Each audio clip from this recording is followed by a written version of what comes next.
আসসালামু আলাইকুম। জানুবিডির আজকের ক্লাসে আমরা জাতীয় বিশ্ববিদ্যালয়ের ২০২৪ সালের অনার্স চতুর্থ বর্ষ পরীক্ষা নিয়ে আলোচনা করব। ক্লাসের শুরুতেই এই পরীক্ষা সংক্রান্ত জরুরি একটা নোটিশ প্রকাশিত হয়েছে, সেটি তোমাদের সাথে শেয়ার করব। দেন আমরা বিস্তারিতভাবে আলোচনা করব যে অনার্স চতুর্থ বর্ষের যে রুটিনটি প্রকাশিত হয়েছে সেই রুটিন কোনোভাবে পরিবর্তন হবে কিনা শিক্ষার্থী বন্ধুরা। তো চলো বিস্তারিত আলোচনা করা যাক। তোমরা দেখতে পাচ্ছ এটা হচ্ছে চতুর্থ বর্ষের রুটিন যেটি গতকাল প্রকাশিত হয়েছে। একই সাথে এই যে একটা নোটিশ খুব গুরুত্বপূর্ণ সাধারণ শিক্ষার্থীদের জন্য। এটি তোমরা অনেকেই হয়তো দেখেছো, আবার অনেকেই দেখো নাই। হ্যাঁ? তো এটা জানা উচিত সকলের। এই নোটিশে বলা হচ্ছে যে ২০২৪ সালের অনার্স চতুর্থ বর্ষ ইন-কোর্স পরীক্ষা ও ক্লাসে উপস্থিতির নম্বর অনলাইনে এন্ট্রি দেওয়ার সময় বৃদ্ধি প্রসঙ্গে। এবার নতুন নিয়ম অনুযায়ী ইন-কোর্স পরীক্ষার নাম্বার ফর্ম ফিল আপের আগেই কলেজ কর্তৃপক্ষকে জাতীয় বিশ্ববিদ্যালয়ের ডেটাবেজে অ্যাড করতে হয়েছে। যাদের ডেটা অ্যাড করা হয়েছে শুধুমাত্র তারাই ফর্ম ফিল আপ করতে পারছে। বাদ বাকি যাদের ফর্ম মানে এই ইন-কোর্সের নাম্বার বা উপস্থিতির নাম্বার দেওয়া হয়নি তারা কিন্তু ফর্ম ফিল আপ করতে পারেনি। ফলে শত শত নয় হাজার হাজার স্টুডেন্ট এবার কিন্তু ফর্ম ফিল আপই করতে পারেনি, তাদের ফর্ম ফিল আপের অপশানই আসেনি। তো বিশ্ববিদ্যালয় কর্তৃপক্ষ আর একটা সুযোগ দিয়েছে যে যাদের এই ইনকোর্সের নাম্বারটা প্রেরণ করা হয়নি, মানে অ্যাকচুয়ালি পরীক্ষা দিচ্ছে কিন্তু কলেজ কর্তৃপক্ষের ভুলে হয়তো উপস্থিতির নাম্বার কিংবা ইনকোর্সের নাম্বার প্রেরণ করা হয়নি, তাদের এই নাম্বারটা দেওয়ার একটা সময় বাড়িয়ে দেওয়া হয়েছে। কত তারিখ পর্যন্ত দেখো, 11/3 অর্থাৎ মার্চ মাসের 11 তারিখ থেকে 31/3 তারিখ পর্যন্ত বর্ধিত করা হলো। এখন একটা বিষয় দেখো যে এই যে ডেটটা বাড়িয়ে দিল এটার সাথে কিন্তু একটা ফর্ম পূরণের সম্পর্ক আছে। তার মানে একবারে চোখ বন্ধ করে ফর্ম পূরণের ডেটটাও কিন্তু বাড়িয়ে দিবে। আগামীকাল আজকে 12 মার্চ না, আজকে থেকে কিন্তু ফর্ম পূরণের ডেট শেষ হওয়ার কথা ছিল। কিন্তু আমরা বিশ্বাস করি আজকে হোক বা আগামীকাল হোক বা আগামী সপ্তাহের রবিবারে হোক, হ্যাঁ, এই ফর্ম পূরণের সময় বাড়ানো সংক্রান্ত আবারও একটা নোটিশ কিন্তু বিশ্ববিদ্যালয় কর্তৃপক্ষ প্রকাশ করবে।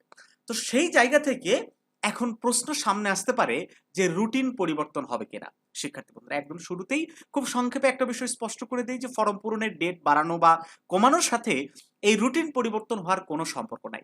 তবে অনেক শিক্ষার্থী মনে করছে যে যেমন ডিগ্রি সেকেন্ড ইয়ারের পরীক্ষা মোটামুটি ১ মাস পিছনে দেওয়া হয়েছে, ২০ দিনের মতো পিছনে দেওয়া হয়েছে।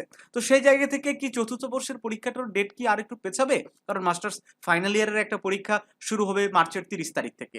সবকিছু মিলায় ৩টা পরীক্ষা একসাথে কন্টিনিউ করা বিশ্ববিদ্যালয়ের জন্য কঠিন হয়ে যাবে। তো সেই জায়গা থেকে অনেকে মনে করছে যে এই পরীক্ষাটা হয়তো মে মাসে যেতে পারে। হ্যাঁ? যেহেতু মে মাসে একটা পরীক্ষায় এপ্রিল মাসে একটা পরীক্ষা নিছে, বাদবাকি সব পরীক্ষা মে জুন মাসে।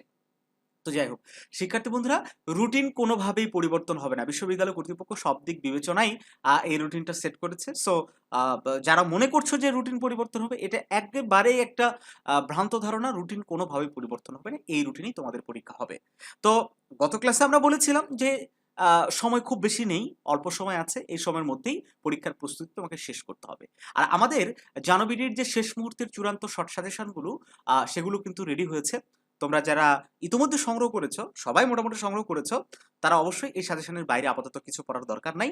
আর যারা সংগ্রহ করোনি তারা অবশ্যই স্ক্রিনে দেওয়া হোয়াটসঅ্যাপ নাম্বারে যোগাযোগ করে এই সাজেশনগুলো সংগ্রহ করে আমাদের হোয়াটসঅ্যাপ প্রাইভেট গ্রুপে অ্যাড হয়ে যাবে। শিক্ষার্থী বন্ধুরা, আমাদের এক্সাম বেসে ভর্তি চলছে শেষ মুহূর্তে। আসলে গোছানো প্রস্তুতি ছাড়া, হ্যাঁ, ১০টা প্রশ্ন থাকুক আর ১২টা প্রশ্ন থাকুক, তুমি যদি কনসিস্টেন্সি ধরে রেখে গুছিয়ে প্রস্তুতি যদি না নিতে পারো তাহলে কিন্তু সম্ভব না। কারণ দেখো, একটা সাবজেক্টে তুমি যদি ২০টা করেও প্রশ্ন পড়ো, ক, খ, গ মানে খ এবং ক বিভাগটা ধরবো না আমরা। খ এবং গ বিভাগ মিলে তুমি যদি ২০টা করেও প্রশ্ন পড়ো, ৯টা সাবজেক্টে তোমাকে কতগুলো প্রশ্ন পড়তে হচ্ছে? এতগুলো প্রশ্ন এই কয়েকটা দিনে তুমি কি পড়তে পারবা? সেরকম কনসিস্টেন্সি কি ধরে রাখতে পারবা? এইজন্য তোমার কাজ হইতেছে যে একটা টাইট রুটিন মেইনটেইন করা। যদি পারো আমাদের এক্সাম ব্যাচে জয়েন হয়ে রুটিন মাফিক আমাদের সাথে পরামর্শ করো, আমাদের টিচারদের পরামর্শ মতো পড়াশোনা করো। আশা করছি ভালো কিছু হবে।